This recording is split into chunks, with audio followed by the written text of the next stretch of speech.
Taylor Swift endorsed Kamala Harris. What do you think? I actually like Mrs. Mahomes much better, if you want to know the truth.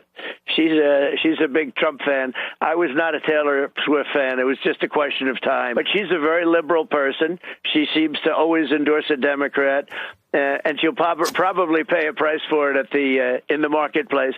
But no, I like Brittany. I think Brittany's great. Brittany got a lot of news last week. She's a big MAGA fan. That's the one I like much better than Taylor Swift. Quote, I will be casting my vote for Kamala Harris and Tim Walz in the 2024 presidential election. Taylor Swift finally broke her silence and endorsed Kamala Harris for president after the first and potentially last debate between Harris and Donald Trump.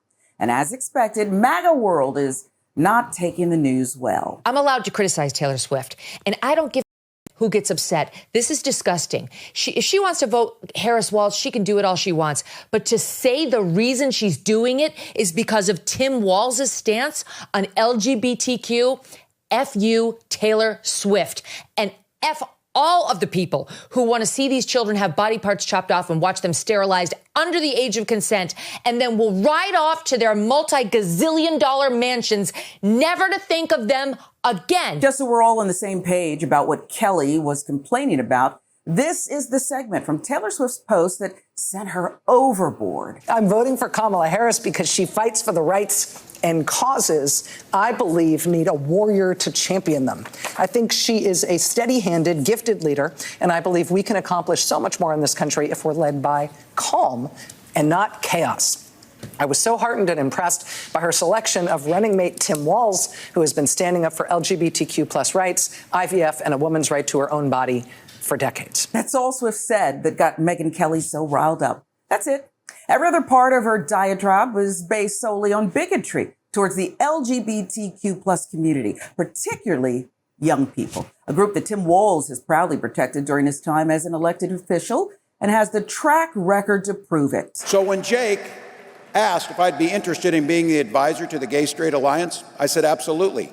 I understood what it meant to be that older, straight, white guy who was coaching football. And I worked with my roommate, Patrick Murphy from Bucks County, Pennsylvania, to overturn Don't Ask, Don't Tell. First thing we did is we banned conversion therapy in Minnesota. We banned banning books, especially banning LGBTQ books for themes in that. Because our trans neighbors, our children, are feeling the pressure. We see states that are using state power as an apparatus of cruelty, quite honestly. And we know that these are communities that are always under risk. We know they have some of the highest suicide rates, attacks of hate crimes against them. They're not going to extradite you or cooperate with states that are really trying to take away basic, in many cases, life-saving health care. So it's an unfortunate circumstance being caused by states that are choosing to make life more difficult for people, to try and marginalize people and to try and, quite honestly, try and criminalize people for being just who they are. That's not going to happen in Minnesota.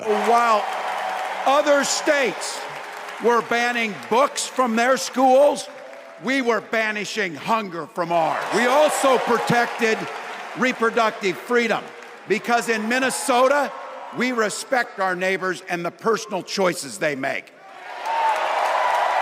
And even if we wouldn't make those same choices for ourselves, we've got a golden rule. Mind your own damn business. Megyn Kelly's outburst shows that her real point of contention doesn't really have anything to do with Taylor Swift or Tim Walz. It has everything to do with the manufactured panic surrounding LGBTQ plus youth, especially transgender youth, that has galvanized the conservative voter base over the past few years and ushered in a new era of socially acceptable bigotry and hate. She knows that her audience will respond to this line of attack, and it doesn't matter if she actually believes the BS she's spewing because the damage has already been done. You know what? Ignore the noise. We watch, she conquered. Kamala Harris outperformed Donald Trump from the moment she walked over and shook his hand. She got to work, introduced herself to undecided voters. It may not move the needle in this somehow tight race, but surely it helped her campaign and did little to shore up voters who were still considering Trump but had reservations.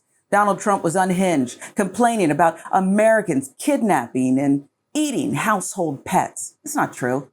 And when he wasn't outright lying, he showed how mean and unprepared he remains, telling viewers after all these years, he has some scratch notes on how to replace Obamacare, something he tried and failed to do over and over again when he was in power.